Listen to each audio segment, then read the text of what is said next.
What's new in the Caribbean for 2022? Islands across the region are investing in infrastructure and new resorts, hoping that their popularity as pandemic escapes can translate into returning visitors. Last April, when Pat George, 70, wanted to take his family on vacation, he chose the Dutch side of the Caribbean islands of Santa Martin. It's the first time in 35 years that our entire family has vacationed in the Caribbean, said Mr. George, who runs a company called the Entertainment Agency in Massachusetts. Mr. George's choice wasn't unusual last year.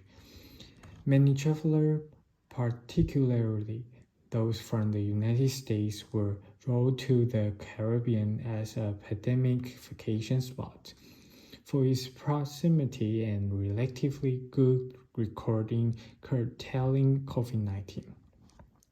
While inbound travel was devastated in 2020, the number of international visitors in 2021 was much higher, at least for a subset of islands. 14 out of 26 Caribbean Tourism Organization member countries reports increasing in international visitors in 2021. We've had a banner year in tourism, said Albert Bryan Jr., governor of the U.S. Virgin Islands, which had 738,040 visitors arrive by air for the first 3 quarters of 2021, compared to 450,749 in all of 2020. The number of visitors arriving by air during that period even exceeded the air traffic arrivals for all of 2019, which stood at 640,887. Now the island are hoping to capitalize on their relatively strong showing, with the aim of converting people who thought of heaven during the pandemic into return visitors.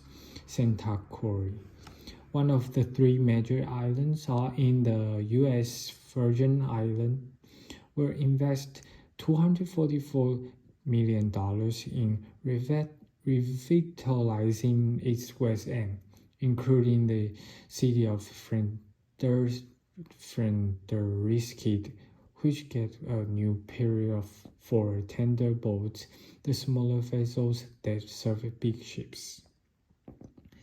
It's an emerging tourism destination, unlike St. Thomas, which has several well-known resorts, said Mr. Bryan. But we have had several underground markets of people who have been quite coming here over the years. Now it's time for the regular traveler to experience Santa Cruz. There are also plans to put potable water on the east side of the island, as well as to install a 40-megawatt solar grid for energy self-sufficiency within the next 5 years. Developers like John Alexander, who runs a mortgage platform called Affinity Partnerships, are recently invested heavily in the island.